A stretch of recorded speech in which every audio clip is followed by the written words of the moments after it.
I've done hundreds upon hundreds of stories about the changes in British culture. That could be theatre, it could be film, it could be all sorts. We know that technology is transforming what individuals can do and creating a whole new art form. If that isn't one of the most important cultural stories that you can report on, I don't know what is.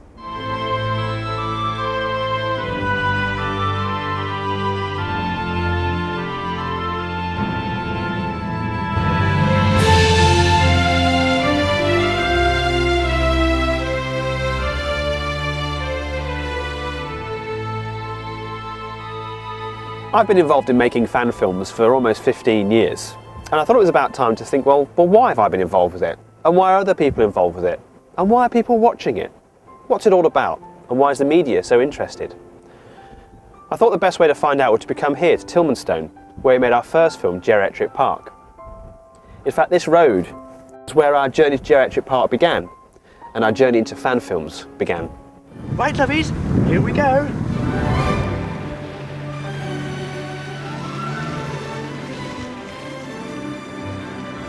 Well, a fan film is obviously it's a film made by fans, so it's a film that is it's nurtured within a context of enthusiasm for a particular text or an intellectual property, or some kind of cultural object. It could be anything. Though. It doesn't have to be a copy.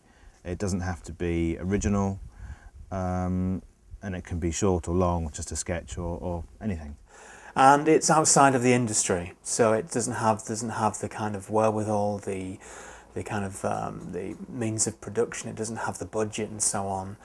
I got hooked instantaneously. I spent far more money than I should have, and went out and bought tripods and mini Steadicam systems and lighting and reflectors and camera, and it just suddenly snowballed, and I'd spent like $4,000 on equipment. So it's a film that's made out of love for a particular cultural object or a text, and that's its main context, I think. And it's something to be shared amongst other fans as well.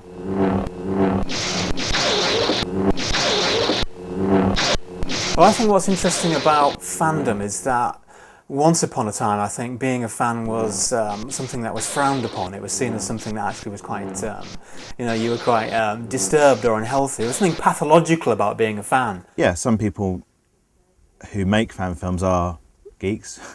Some fan films are very niche, very, very narrow-minded. And I think that that's changing quite dramatically, and it certainly is something to do with the digital revolution, the convergence of different media forms, and in particular the internet. Say goodnight, Big Blue. I've been working and playing in film since I was 16, and graduated from media production at Lincoln University in 2001. And since then I've been working on my own projects, including a fan film, as well as some community-based things, and I've also done some work for BBC down in Bristol. My angle from coming in and making fan films is for the enjoyment of working together as a team. I'm a creative person. I'm a designer, by trade. So I like making things, creating things. And a film is a massive creation. Well, I guess it's just things saying, well, yeah, it's my chance to contribute my own small part to the incredible Star Wars universe that George Lucas came up with. So a lot of people consider it to be the ultimate homage, I guess. Our film's called Star Wars Rise of Trialfia. We've been able to utilise another service on the internet over there called filmnet.org, where there's a lot of people that have done acting courses at university and want to get into it as a career. Yeah, about 50% of the cast we have so far have been through there. The other people involved are already friends of mine that are also Star Wars fans themselves. Well, I am a Star Wars fan, which means a Star Wars nerd. One year we decided that we would have a go at making our own Star Wars film. We got together, cobbled together some costumes in some woods and filmed a lightsaber fight, and we had fun. Oh, crap!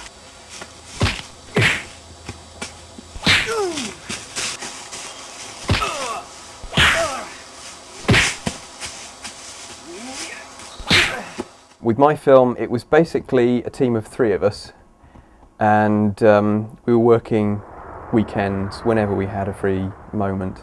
We didn't have a budget at all, really. We just occasionally bought stuff to make the film with.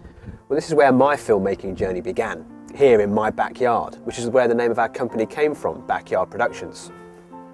Someone else lives here now, but they're kindly letting me look around.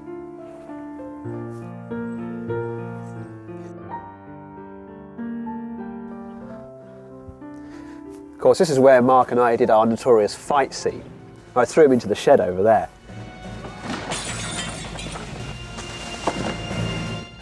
And then ran him over on the main road. And down here was where our Aliens' sketch was done. Our first experiment with blood, guts and gore.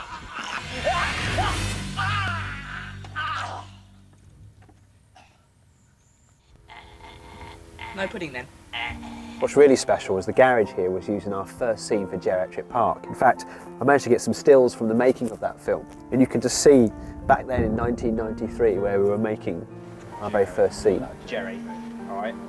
The only time we're going to see you or the person in there is with a close-up. People can immediately relate to a, in inverted commas, fan film because they've seen the film, whether it be Raiders of the Lost Ark or Star Wars or Jurassic Park, and they can immediately relate to it, so it's immediately funny. Sweetheart, listen to me, sweetheart. Nobody wants your baby. It'll probably be as spotty as you anyway.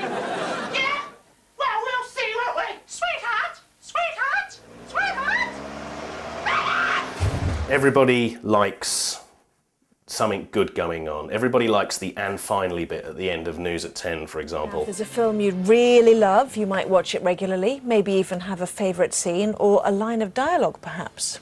But what if that's not enough? What if you love it so much that you want to be part of it? Well, clearly you film your own version and release it on the internet. It was back in 2005 and I was at home on a Sunday flicking through the Sunday papers, and there was a feature in there about Backyard Productions that caught my eye. The attention to detail looked superb, and there was just a great story to tell there with the whole family setup of Backyard Productions. So it was definitely one to follow up back in the office on Monday. So swap big budget for no budget and you've got this, a homemade remake of The Empire Strikes Back. And it's not just Star Wars that's been spoofed. The brothers have also done their own version of Raiders of the Lost Ark. Thousands around the world are also doing the same, thanks to one thing: cheap technology. And there are home videos. We'll show you the incredible tribute movies being made by 2 young amateurs. Full 90-minute spoofs of Star Wars and Indiana Jones films with special effects and everything else. The great thing about Richard and Judy is that even though they are parents and a middle-aged couple, they're open to new ideas. It's very different with Richard and Judy. They control exactly what goes on in that show, and they know what they like, and they definitely know what they don't like. So sit down. I'm not really going to say much, just watch this. I think it was the action scene of the Indiana Jones character on the lorry, as I seem to remember. And then I played him, I think again, that lightsaber fight from the Empire Strikes Backyard. Now, when they saw that, they had the same initial reactions what I did. What's fan films? What's that all about? There's a good interview, there's a good subject for us to get our teeth into.